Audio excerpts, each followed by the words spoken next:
Merhaba değerli dostlar. Kent gündemini değerlendirdiğimiz yeni programla sizlerle birlikteyiz. Bugün neredeyiz? Evet, her zaman Daltepe'de karşılaştığımız Sayın Hakkari Valisi Ali Çelik'le genelde alanda röportaj yapardı. İlk defa nasip oldu. Makamda karşı karşıyayız. Sayın Valim, öncelikle kabul ettiğiniz için çok teşekkür ederim. Ben teşekkür ederim. Hoş geldiniz. Hoş bulduk. Hakkari Kent gündemi Hakkari Kent gündemi programı değerlendirdiğimiz bir programımıza hoş geldiniz Sayın Valim. Hoş bulduk. Sayın Valim, ben hemen fazla zamanınızı almamak için konularımıza gelmek istiyorum. Aslında büyük sorunlarımızdan bir tanesi de yol. Ve bu yol konusunda da sizin büyük girişimlerinizin olduğunu biliyorum. Ankara ve yerelde nasıl bir çalışma yapılacak? Özellikle Yeniköprü Hakkari arasında epey bir sıkıntılı bir bölgede geçiyor yollarımız. Hakkari Zap Vadisi üzerindeki yol noktasında sizin de daha önce bireysel yaptığınız bazı sohbetlerde girişimlerinizin olduğunu biliyorum. Ulaştırma Bakanlığı ve Karayollar Genel Müdürlüğü noktasında sizin girişimleriniz vardı. Bu girişimler hangi aşamada? Önümüzdeki yıl ilkbaharda bir müjde bekleyebilir miyiz ya da nasıl? Yani şöyle bir genel olarak çerçevesini çizmek gerekirse bu Hakkari Barajı burada bir elektrik HES olarak planlanmış. Ta 1960'lara kadar giden bir hikayesi var. Tabii Hakkari Barajı'nın Yeniköprü Depin arasındaki hikayesi ve yatırım programına girmesi hususu Yeniköprü Depin arasındaki yol standardını çok etkilemiş. Bunun realize olması ihtimali karayolları açısından baraj planlandığı ve yapımına başlandığı zaman yolun deplasesi gerekiyor. Tabii barajı yapan kurum, bunu Enerji Bakanlığı da olabilir, Devlet Su İşleri de olabilir. Bu yolun deplase işini kendisi üstlenmesi gerekiyor hukuken. Bakanlıkların kendi aralarındaki görev dağılımı çerçevesinde. Bu sürecin ana sorunsalı ortaya çıkaran takvim bu. Yani Hakkari Barajı'nın yatırım programına girmesiyle başlayan bir süreç. Dolayısıyla karayolları buradaki yolun yapılması, iyileştirilmesi çalışmalarında hep böyle bir itidalli davranıyor ki çünkü yapılacak her şey baraj altında kalma ihtimali var. Tabii bizim geldiğimiz zaman en büyük beklenti, özellikle ben 6 Şubat depreminde Hatay'da 4 ay kaldım. Orada binlerce insanımızın zorluklarını, acılarını 4 ay boyunca hafifletmek için büyük bir mücadele verdik. Depremin hemen sonrasında da Hakkari'ye göreve başlamıştım. Buradaki süreçte o depremin etkileriyle beraber ana temalardan bir tanesi de bu aradaki bulunan 4 tane köprünün depreme dayanıksızlığı ve bunlarla ilgili süreçlerdi. Hem girişteki Depin Köprüsü, Ördekli'ye kadar uzanan, kavşağına kadar uzanan köprülerimiz. Çok şükür onları Ulaştırma Bakanlığımıza anlattığımda yani, tabii muhakkak bu baraj realize olacak, bunun projeleri vesairesi, yapım süreci bu senede 250 milyon lira civarında bir baraj için Devlet Su İşleri bir ödenek ayırdı ki bunun zemin etütleri ve bağlantı yollarının yapım sürecini projelendirip inşallah realize etmeye başlayacaklar. Ama bu bir zaman dilimi. Minimum başladık ettik deyinceye kadar 10 yıla bulabilecek inşaatı, bakımı, başlaması diye bir süreç. Bu süreç boyunca da bugün şartları, hayatın bu kadar hızlandığı bir süreçte Depin'le Yeniköprü arasındaki yolun bu haliyle kalması ciddi anlamda hem konfor anlamında hem zorluklar anlamında sorun gibi. Dolayısıyla Sayın Ulaştırma Bakanımıza da bu konuyu arz ettiğimizde hem köprülerin yapılmasını, çünkü insan hayatı her şeyin ötesinde, gerektiğinde kullanım amortisman süresini çok fazla hesaplamadan bazı kararlar almak gerekiyor. Sağ olsun kendisi bu konuda bizleri, Hakkari'mizi çok seviyor. Hemen köprülerin yapılma talimatını verdi. Akabinde de köprülerimiz bitmesiyle beraber zaten hepimizin fark ettiği gibi hem Depin'deki yol genişletme çalışmaları, orada 2 kilometreye yakın BSK düzeyinde sıcak asfalt yapılmıştı. Akabinde bunun Yeniköprü'ye kadar bağlanması gerektiğini, bu barajla beraber sürecin devamsızlığından bağımsız olarak, çünkü aynı zamanda yukarıdan bir kılavuz proje çalışılıyor tünellerle beraber, 13 kilometrelik bir tünel, 6 kilometrelik de viyadük olan bizim yolumuzu Yeniköprü'nün üst bölgesinde Van-Dunda yoluna bağlayacak bir kılavuz proje çalışması ve uygulama projesi çalışması yapılıyor. Bunlar senkronize gidiyor. Yani barajın yapımı, yukarıda yolun projesi ve ihale edilmesi.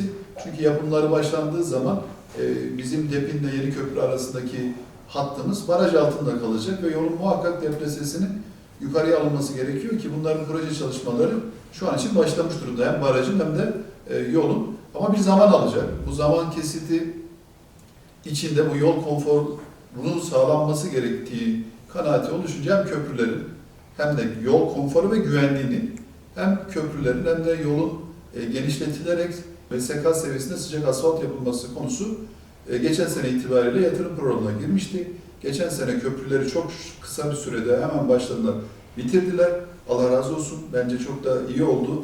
Bu önümüzdeki 10 yıl bu köprüler yıkılır mı, kalır mı, deprem olur mu hikayesinden bağımsız olarak deprem yönetmeliğine sahip, standartı çok yüksek köprülerle DEP'in Yüksekova arası bağlandı. Bu senede de inşaat sezon başlayınca da inşallah 10 metre genişliğinde DEP'in yeni köprü arasındaki yol şevlerindeki bozukluklar düzenlenecek. Sıkıntılı yerler karayolları standartına getirilecek ve en önemlisi de BSK standartında asfalt atılacak. Sayın Valim, buna bağlantılı bir sorun daha olacak. Birinci deprem bölgesinde olmamızdan kaynaklı geldiğiniz günden beri eğer hakikaten olası bir deprem olursa siz evinizden çıkabiliyorsanız ben sizi bir yerlere ulaştırırım diye bir söyleminiz var ve ben de buna inanıyorum şahsen. Alternatif yol noktasında Zap Vadisi'nde sıkıntı oluşursa diye düşündüğümüzde bir çalışmanız ya da gene söyleyeyim merkezi hükümetin yerel bürokrat temsilcisi olarak bize ne söyleyebilirsiniz? Yani orada sizlerle de beraber gitmiştik. Tüzek mezrasına kadar, oraya kadar gittik. O sene o deprem psikolojisini verdiği şeyle özel idare ekipleri, karayolları ekipleriyle yolu stabilize genişletmesi için bir çalışma yapmıştık. Gerçekten buradan Tüzek'ten Van'a kadar bir bağlantı aksı oluşturduk. Kıymetli Van Valimizden de rica etmiştim. O Tüzek hattının Van sınırlarında olan kısımlarında da ciddi bir çalışma yapmıştı. Ama bunun bir yol standartının yükseltilmesi için karayollarımız özellikle bizim alandaki kısmı Karayolları Genel Müdürlüğü'nün yol ağını devrettik. Onlar bu yolda özellikle yolun belli bir noktası sıcak asfalt standartında akıyor. Ondan sonraki bağlantı Tüzek Mezrası ve Van'a bağlantısı için de ihalesini gerçekleştirdiler. Geçen sene yol genişletme ve stabilize bölümlerinde yapıldı. Mevsim yeterli olmadığı için de asfaltı dökülmemişti. İnşallah bu sene onların da ihalesi yapıldığı için oranda asfaltı dökülecek ki bizim ikinci alternatif yol olarak acil bir durumda kullanabileceğimiz yeni bir aks oradan ortaya çıkacak. Buradan Pınarca üzerinden Tüze'ye bağlanıp oradan da Gürpınar üzerinden Van'a inen bir yol hattı. Tabii bunun kademeli olarak planlanması modern şehirler arası yol standartına, çünkü ilçe standartında ilk önce planlanacak ki malumunuzun hepimizin bildiği üzere kamu tasarruf tedbirleri devam ediyor. 3 yıllık bir yasayla beraber. Bu ilçe yol standartında planlaması yapılacak. Daha sonra bu süreç bu 2026 perspektifiyle bitiyor. 2027 yılından itibaren de projelendirilip işte tünelleri, viyadükleri olan bağlantı yollarıyla beraber şehirler arası yol standartı içinde artık o da karayolları yol ağına girmiş ve onun projelendirme ve uygulama işlemesi bir süreç içinde başlayacak. Ama bizim ilk önceliğimiz elimizin altında bir ilçe standartında, ilçe yol standartı altında bir bağlantı, ikinci bir bağlantı yolu olsun ki onun altyapısı hazır. İnşallah bu sene asfaltını atacaklar. Tüzek Mezrası, Pınarca aksında. Orada elimizin altında zor durumda kaldığımız zamanlarda kullanabileceğimiz ikinci bir bağlantı yolu olacak. İhtiyaç olunca da zaten o Tüzek'teki yol hem iyileştirilecek şehirler arası yol şeridinde o Hakkari'mizin ikinci bir bağlantı yolu olacak. Aynı şey Yeni Köprü için de geçerli. Yeni Köprü'de T1 tüneli açılmıştı. Orayı sağ olsun Sayın Bakanımız çok önemsiyor. Ödenek eksikliği olmasına rağmen 2024 yılında inanılmaz bir destekle orayı bitirdi. T2 tünelinde kazma delme çalışmaları devam ediyor. 1000 metreye yaklaşıldı, orası da geçmiş durumda. Aradaki 4 kilometrelik bağlantı, duble yol şeklindeki iki tünelin bağlantısı nehir kenarına, dere kenarına beton blok ve bariyerler yapıldı. Bu sene dolgusu bitti. İnşallah önümüzdeki sene asfaltı yapılarak o iki tünel arasındaki yolda duble yol standartına gelinecek. Zaten T2 ikinci tünelden çıktığınız zaman direkt polis noktasının oradan şeye bağlanacak, Yüksekova'ya bağlanacak ki ondan sonrası zaten duble yol. Yani 12-13 dakika arasında da Yüksekova'dan çıkıldığı zaman Yüksekova, Van, Hakkari Karayol ayrımına Yeni Köprü'ye kadar 12-13 dakikada Yüksekovalı hemşehrilerimizle, kardeşlerimizle rahatlıkla gelecek. Burada muhtemelen önümüzdeki 2 yıl içinde hem T2 tüneli hem de oradaki bağlantı yolları da bitmiş olacak. Bölgede özellikle coğrafik yapımızdan dolayı yolların yamaçlardan geçmesinden kaynaklı taş düşmeler, çığ düşmeler noktasında da büyük sıkıntılarla karşı karşıyayız. Tabii bu arada sizin de çalışmalarınızın olduğunu biliyorum. Cep tünellerinin yapılması, kar tünelleri tarzında bir Tabii şeyler. Ona nasıl hangi aşamada? O bizim Depin'le Hakkari merkez arasında yaşadığımız talihsizlikler oldu. Çok üzücü bir tane kazamız vardı. O yola kaya düşmesinin getirdiği sonucuyla Allah rahmet eylesin diyorum. Orada 2 vatandaşımız hayatını kaybetmişti. 2 tanesi de mucizevi şekilde hayata tutundular çok şükür ki. Onu hem Karayolları Genel Müdürümüzle hem de Ulaştırma Bakanımızla istişarelerimiz yoğun bir şekilde devam etti. Tabii orada biz beklenen sağ tarafta kenara bir beton blokaj şeklinde ama sol taraftaki aksı kontrol edebilmek için belli bir çıkış aksında hem yukarıdan düşebilecek bir materyalin, kayanın, parçanın, toprağın, aracın sürücüsünün hem görüş açısını bozmaması hem de onun güvenliğini tehlikeye etmemesi için de orada kar tüneli benzeri yapılarla desteklenmesi gerektiği fikri oluşmuştu. Sağ olsun Karayolları Bölge Müdürü bu fikrin üzerinde çalışıyor. Şu anda projesini hemen hemen tamamlamak üzeredir diye düşünüyorum. Kalan kısmı boşlukları, o riskli olmayan alanlarda da riski azaltmak için de bir ağ yöntemi, çelik ağ yöntemiyle de yaklaşık 6 kilometrelik aksın kapatılması öngörülüyor ki bu da projelendirilme iradesi ortaya çıktı. Projelendirildi. Yani projelendirilme iradesiyle beraber projesi devam ediyor. İnşallah bitecek. İş sezonuyla beraber bunun ihale edilmesi ve bir an önce yapılmanın gerçekleşmesi için de biz de var gücümüzle hem yerel anlamdaki siyasetçilerimizle beraber Ulaştırma Bakanlığı'nı bu anlamda ilimize bu yatırımın gerçekleşmesi için sıkıştırıyoruz. Geldiğiniz günden beri Hakkari'de özellikle altyapı noktasında son yol sorun olacak. Köyler, mezralar, yayla yollarına kadar birçok noktada mümkün mertebe asfaltlama, altyapı çalışması yapıldı. Öğrendiğim kadarıyla 170 küsür kilometre kaldı Hakkari bölgesinin genelinde asfaltlandı. O da hedefe koymuşsunuz. Bu sene inşallah bitiriyorsunuz. Bu konu hakkında bunu şöyle bir soru sorayım. İkincisi biz bazen ilçelerimizi dolaşırken en uzak ilçemiz Derecik en son gittiğimizde Hakkari merkezden hazır asfaltın oraya taşındığını bizzat yolda karşılaştık. Maalesef donuyor. Yani evet. Sıcaklığını kaybediyor, özelliğini kaybediyor. Daha önceki bir sohbetimizde şey demiştiniz, Şemdinli'de Yüksekova arasında Şapadan bölgesinde bir asfalt çalışması noktasında bir çalışmamız olacak.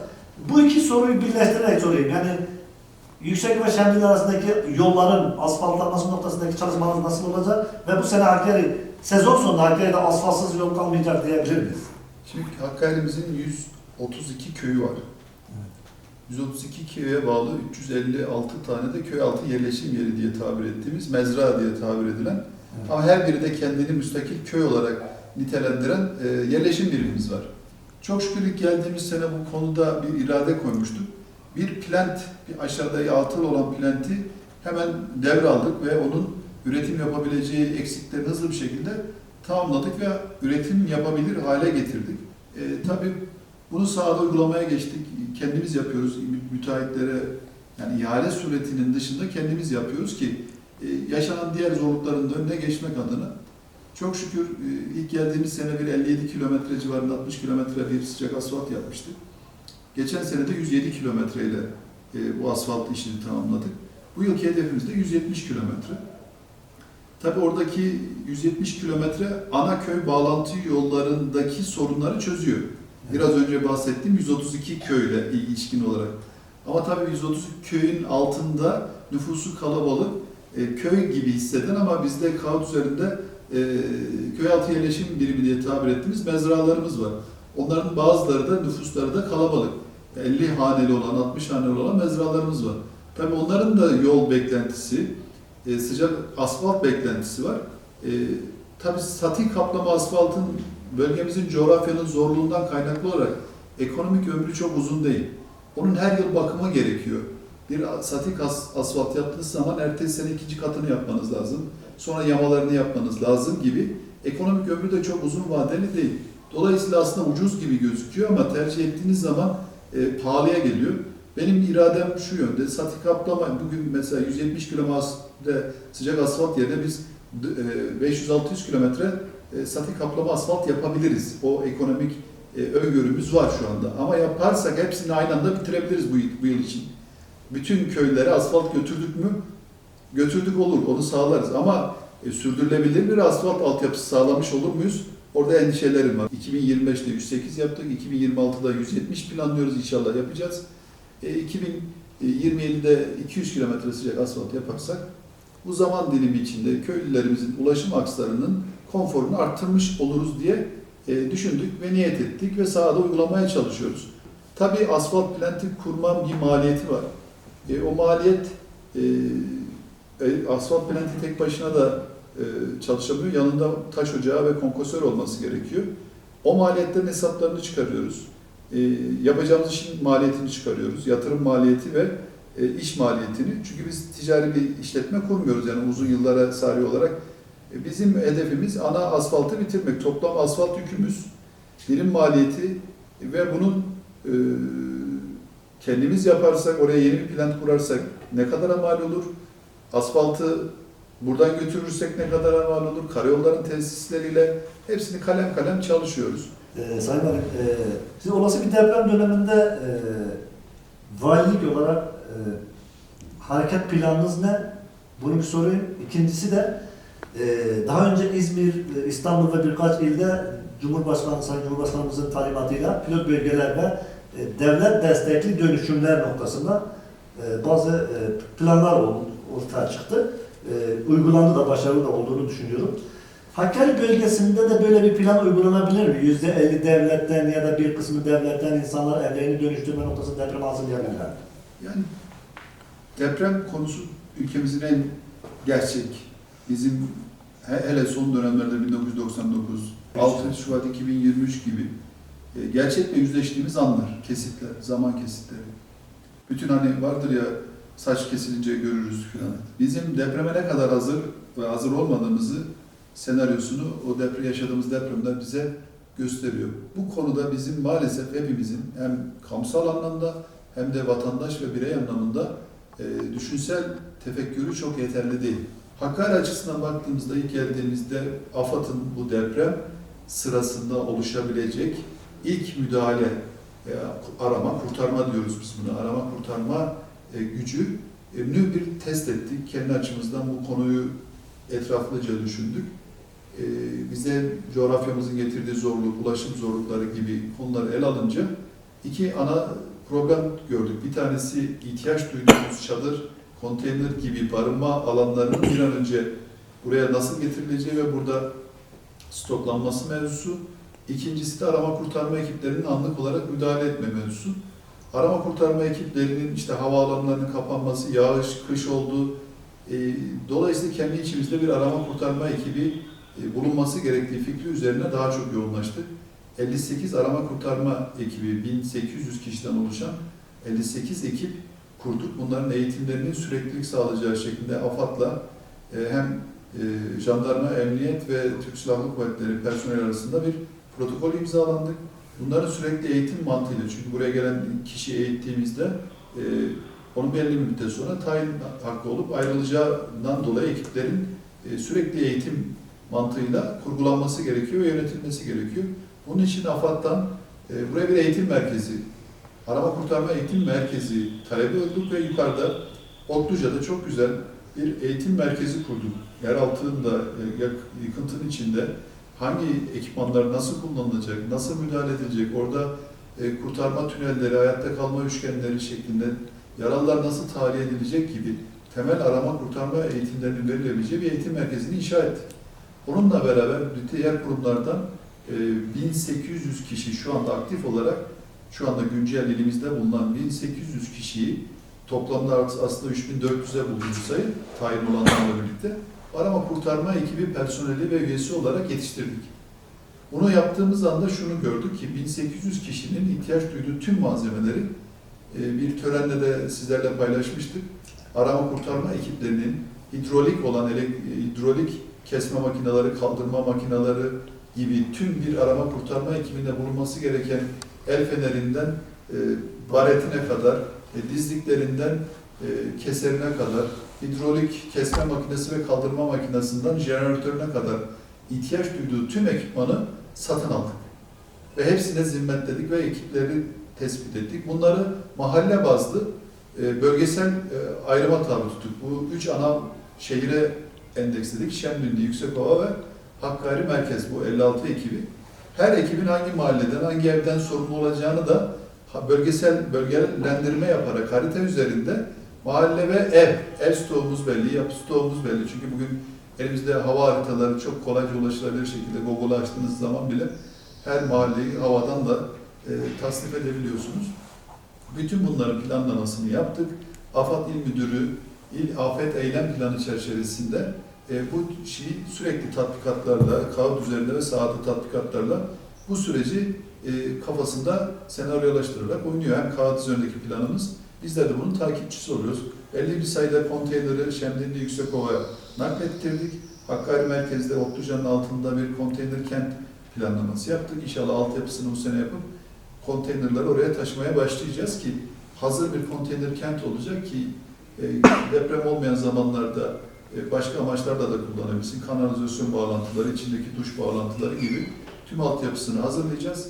1000 kişilik, 1000 konteynerden oluşan bir konteyner kent planlaması için Otluca'nın altında bir bölge belirledik. Onu sağ olsun Milli Savunma Bakanımız bir protokolle bize oranın kullanımını devrediyor. İnşallah oraya 1000 konteyner kent inşası. Bununla ilişkin 3600 çadırı hem şehrimize getirdik. Yüksekova'da tekrar aynı şekilde çadır stoklarını yaptık. Şemdinli'ye 500 konteyneri naklettik. Yüksekova'ya da 500 konteyner nakledeceğiz. Bu deprem anında ortaya çıkabilecek sorunları çözmek için bu sistemi hayata geçiriyoruz. AFAD depoları yapıyoruz şu anda. Zemin etütleri var. Yakında Yüksekova'nın ihalesini yapacağız. Merkezde de bir yerde bir sorun var. İşte belediye ile ara ve devlete hazineye ait bir yer var. Çünkü depo ve AFAD'ın bulunacağı binanın şehrin yıkım görmeden öncesinde bir alan olması lazım ki yardımların, gelen malzemenin koordinasyonunun kolay olması lazım. Çünkü şehrin içinden geçmeye kalkan bir yolla bağlansa bir depoya, bu sefer şehrin içindeki yıkıntıları kaldırmak zaman alacak. Oradaki oluşabilecek işte bir canlı insan varsa o binaya hızlı müdahale edemeyeceksiniz. Dolayısıyla belki 10 gün içerideki canlıların tahliyesi için o yolu kaldıramayacaksınız. Dolayısıyla genellikle AFAD binaları ve AFAD depolarının şehir girişlerinde, şehire gelmeden önce olması büyük avantaj sağlıyor. Biz de bugün bununla ilgili Teksel bölgesinde bir yer tespit ettik. İnşallah oraya hem AFAD binasını hem de AFAD depolarını yapımı sürecini başlatacağız. Orada da daha önce belediye arsalarının üzerinde ne şekilde yapıldığı belli olmayan birkaç sorunumuz var. O konuyu biraz çalışıyoruz şu anda ama Yüksekova'nın ihalesini hızlı bir şekilde yapacağız. Yüksekova'ya güzel bir AFAD dağıtım merkezi ve depo yapıyoruz. Ki oraya UMKE depoları ve ülke merkezi yaptık. Bu bölgedeki ilktir. Girişte Teksel bölgesinde göreceksiniz. Orada ambulans bekleme merkezleri, tıbbi yardım malzeme depolama alanları gibi bu bölgede oluşabilecek depremde ihtiyaç duyulan tüm tıbbi organizasyonun yürütüleceği UMKE binası yaptık. İlk başlarda onunla ilgili de malumunuz bir şeyler oluşmuştu. Ya bu bina buraya yapılmasın gibi falan ama çok şükür oradaki insanlarımız da, mahallelerimizde hepsiyle de onları da üzmeden, yormadan o bina yapıldı. Çok önemsiyorum bunları. Neden? Bugün belki yarın sabah belki 10 yıl sonra, 15 yıl sonra çok acil bir şeyle karşı karşıya kaldığımız zaman beklemeyelim. Elimizin altında yeterli ekipman depolaması sağlanmış olsun. Bu UMKE binası, AFAD deposu ve binası bu anlamda çok elzem. Bu sizin sorduğunuz gibi Türkiye'de kentsel dönüşüm yasası var. Şu anda evini yıkıp yeniden yapmak isteyen insanlar için ciddi destekler var. Bunların İstanbul özelinde %50'ye kadar bulunan destek artışları var. Sadece İstanbul'da sanırım gündemde bu. Bunun Hakkari'ye de yaygınlaştırılması olabilir, mümkündür. Ama öncelikli olarak herkesin kendi oturduğu binanın sağlam olup olmadığı konusundaki iradeyi güçlendirmesi lazım. Ben bu amaçla şimdi bir çalışma yapıyoruz. Kent merkezinden başlayarak kentsel dönüşüm rezerv alanları ilan edildi. Kimseyi zorlamayacağız bu konuda, bu sizin aracılığıyla da söylüyorum. Tamamen rızaya dayalı bir şey. İlk önceliğinin güvenli bir alan, yaşam alanı inşa etme fikrine ortak bir şekilde inanmaları. Bunun için bu kentsel dönüşümü sürecinin başlaması ve devam etmesi çok elzem. Ben Hakkari Belediyesi olarak bu konuda bir sorumluluk, yönlendirme konusunda irade göstermeye çalışıyorum. Ama bu sadece bizim yapabileceğimiz bir süreç değil. Kentin kent uzlaşısı, kentlerin bütün anlamda vatandaşlarıyla, sivil toplum örgütleriyle, mimarlar odasıyla herkesin üzerinde ortak fikir olduğu ve bunu tamamen güvenli bir yaşam alanı inşa etme fikri, güvende kalma fikri üzerinde beklentinin yönetilmesi gereken bir süreç. Yoksa bir türlü bu bir fırsat değil, bu bir yeni bir rant alanı oluşturma fikri değil. Bu insanların güvenle yaşayacağı alanlar inşa etme fikri. Bu üzerinde herkes anlaşırsa çok kolay bir şekilde inşallah Hakkari'deki kentsel dönüşüm, dirençli kent modeline geçme konusunda bizim irademiz tam. 3 alanda rezerv bir alan ilan ettik. Biraz önce arz ettiğim gibi eski belediye binası ve çevresi, Valilik Parkı'nın bulunduğu alan, eski polis lojmanlarının bulunduğu arka, orada çok ciddi bir rezerv alan. Oranın arsa sorunları ve diğer konuları şu anda çözülmek üzere. İrademiz bu yönde. Hakkari'nin bu aksları sabit tutarak buradan hem belediye öncülüğünde oluşturulacak yeni dirençli kentleri bir domino taşı etkisiyle dolan yerleri boşalttığımız yerleri yaptığımız yerlere taşıyarak bir kentin kendi kimliğini bozmadan ama dirençli bir kent haline getirmek için belediyenin aldığı kararlar var. Ama uygulaması biz tek yönlü bir karar alamıyoruz. Böyle bir zorlamamız da yok. Yani demokratik hukuk devletinde hukuksal süreçlerle insanlara ikna ederek, anlatarak bu işlerin yürüyeceğine inanan bir insan. Biz anlatacağız. Kabul buyururlarsa bizim görevle ilgili sorumluluk üstlendiğimiz zaman diliminde eğer imkan olursa bu süreci yapacağız. Sayın Valim, işsizlik konusuna gelmek istiyorum. Biliyorsunuz bölge hayvancılık bölgesiydi ama son dönemlerdeki köylere boşalmış olması hayvancılığı bitirme noktasına kadar getirdi. 1 milyon altına kadar düştüğü biliniyor. Bu da tabii ki elbette ki hayvancılıkla uğraşan bir bölgede işsizliğin epey artmasına neden oldu. Birincisi bu köylere artık gelişen bu süreçle birlikte refah ortamı oluşurken köylere geri dönüş noktası ve hayvancılığın gelişmesi noktasında valiliğin bir eylem planı olacak mı? İkincisi işsizliği çözebileceğine inandığım bir maden noktası artık Hakkari bölgesinde bir ayyuka çıkmış durumda. Yeraltı rezervlerinin kullanılırsa işsizliği çözebileceğine inanıyorum. Bu konudaki görüşlerinizi öğrenmek istiyorum. Tabii yıllardır 80'li yılların ortasından başlayıp bugüne kadar devam eden bir olumsuz süreçle hep beraber Hakkari yüzleşti. Bunun komplikasyonları olduğu, sonuçları olduğu, özellikle köylerin terör nedeniyle boşaltılması olgusu bu coğrafyanın en büyük gerçekliği. Çok şükür işte 2023 yılından itibaren coğrafyamızda huzurun, güvenliğin ciddi anlamda kendini hissettirdiği bir alan. İşsizlik Hakkari'mizin maalesef en gerçekçi yüzü. Çünkü coğrafyanın getirdiği zorluklar hepimiz tarafından bilinen bir gerçeklik. Rakım üzerinde 4 tane zirve var. 3000 rakımın üzerine yaklaşık 20 zirve var. Coğrafya dağlık. Bu ne demek oluyor? Tarım arazisi konusunda ciddi zorlukları çalıştırıyor. Kış aylarının inanılmaz derece bu yıl kaydedilen en düşük sıcaklık Yüksekova'da kaydedildi. Bunun anlamı tarımsal üretimde zirai don tehlikeleri, bitkisel don tehlikeleri kendi içinde döngüsel iklim kuşakları yani zorluğu açısından bize bir sorun olarak geri dönüyor. Coğrafi yükselti, iklimin sert ve karaysal iklimin çok sert olması tarımsal üretimin böyle öngörülebilirlikten biraz uzaklaştırıyor. Dolayısıyla bu faaliyet alanında zorluklar var. Sanayi altyapısı, sanayi üretimi, bunun için hem pazar ve ham madde ihtiyacımız var. Maalesef Hakkari'miz ikisine de ciddi bir mesafede uzak. Bunun altında hizmet sektörünün ana başlığı turizm. Turizmle ilişkide de Hakkari'mizin en büyük zorluğu yaşadığımız o 40 yıllık süreçteki algısal problemler. Yoksa coğrafya hem adrenalin hem kış turizmi açısından onlarca fırsat sunarken algısal zorlukları da beraberinde bir eksiği olarak önümüze koyuyor. Bunları aşmak için de hep beraber işte sizler Hakkari tanıtım olarak gece gündüz Hakkari'mizin güzelliklerini, sahadaki insanları etkileyecek boyutta büyük bir emekle, en zor şartta bile birçok coğrafi alana giderek hem bizlerle hem de ülkemizin tüm vatandaşlarıyla paylaşıyorsunuz. ki pozitif bir gündem. Ben işsizlik ve diğer konuların, birçok konunun çözümünde pozitif bakış açısının çok etkili olduğunu düşünüyorum. İşsizlik özellikle kış turizmi çerçevesinde 3-5 tane 5 yıldızlı otel yapıldığı zaman ortalama her otelde 1000'e yakın insan çalışabiliyor. 4-5 bin kişinin istihdamı anlamına geliyor.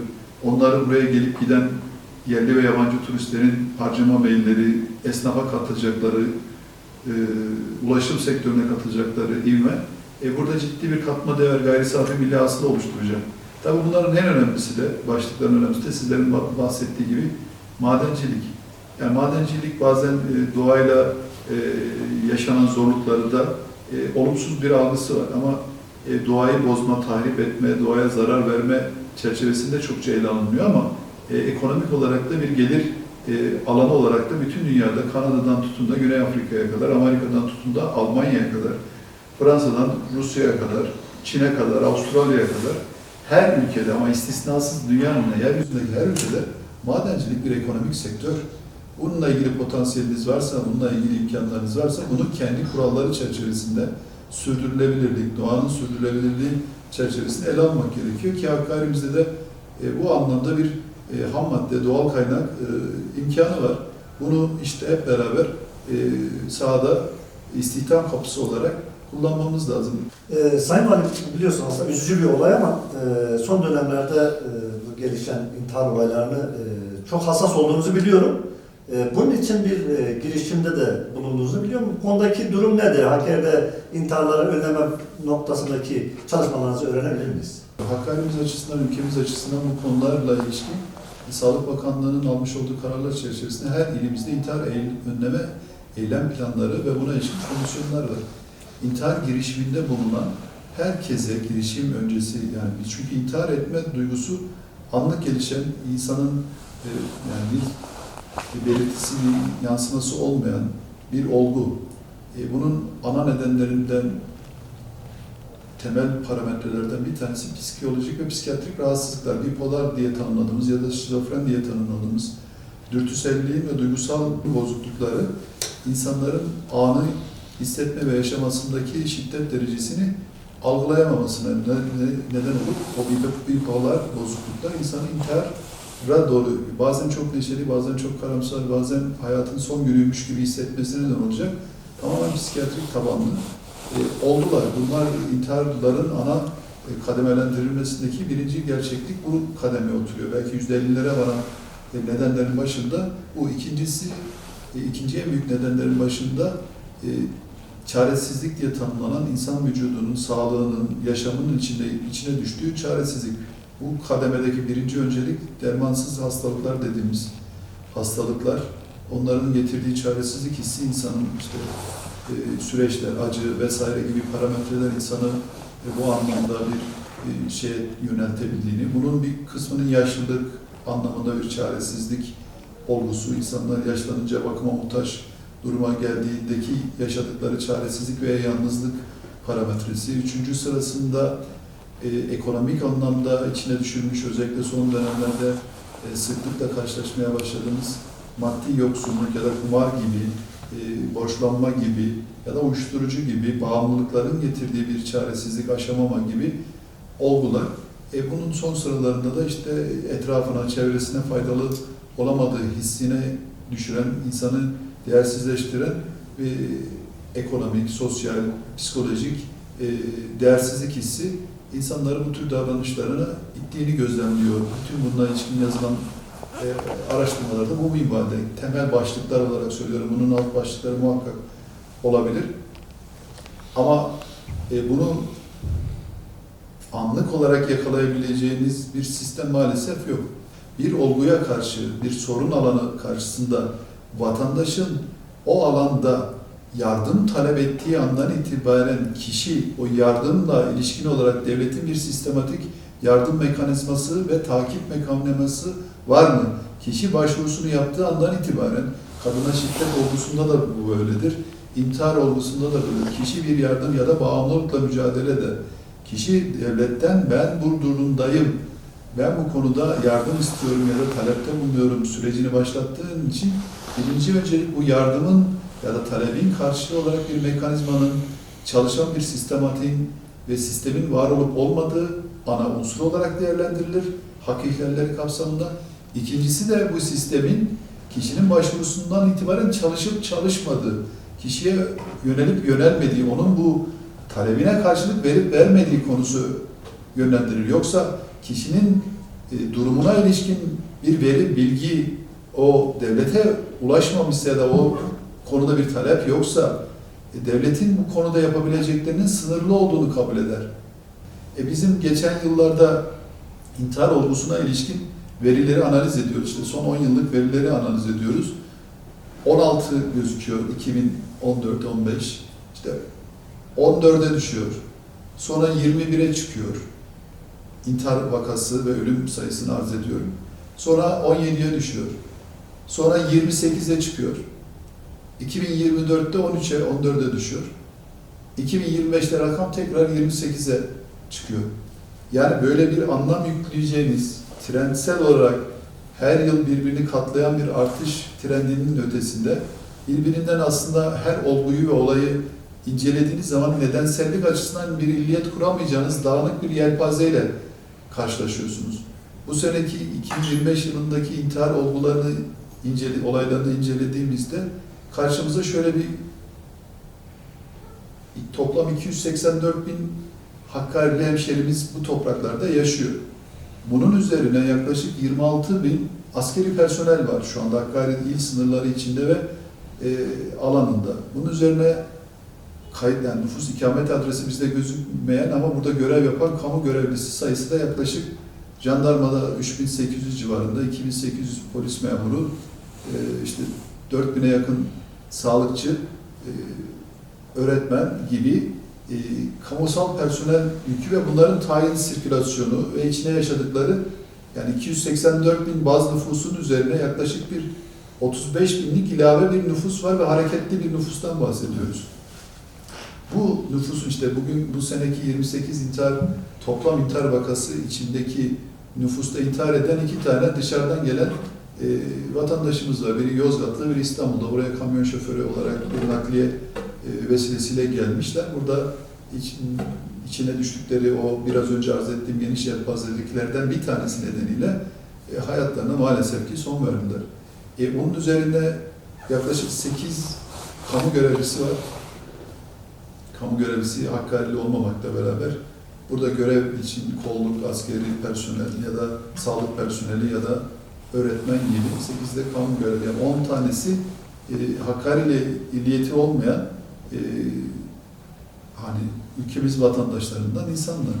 Yani geri kaldığı zaman sayısal olarak baktığın zaman 18-17 civarında da Hakkari'li vatandaşımızın bu rakam içinde maalesef ki hayatlarını sonlandırdığını görüyoruz. Onların alt kırılımlarına baktığınız zaman da %62'sinin yani rakamsal %60 civarındakinin hepsinin bir psikolojik tedavi süreciyle tanısı konulmuş, yardım konusunda bir ailesiyle beraber takip edilmesi gereken bir psikolojik rahatsızlık sürecini de takibini gerektiren bir sürecin içinde oldukları ve bu konuda da ailesilerinin bilgilendirildiğini görüyoruz. Yani bunları niye anlattım, hepsinin bir çerçevesini çizmeye çalıştım.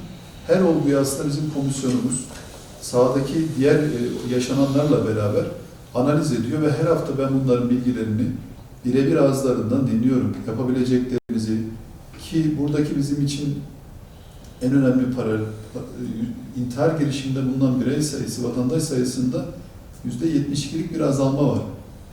Bunu yönetmek çok zor. Bilinmezlikler barındırıyor. Çünkü bireysel bir yaşamın içinde hepimiz özel bir dünyamız var, iç dünyamız var. Orada yaşıyoruz bu duyguyu. Çoğumuz paylaşmıyoruz. Sıkıntılarımızı paylaşmıyoruz. Acılarımızı, sevinçlerimizi paylaşmıyoruz ve o bireysel bir alanda hapis şeklinde kalıyor.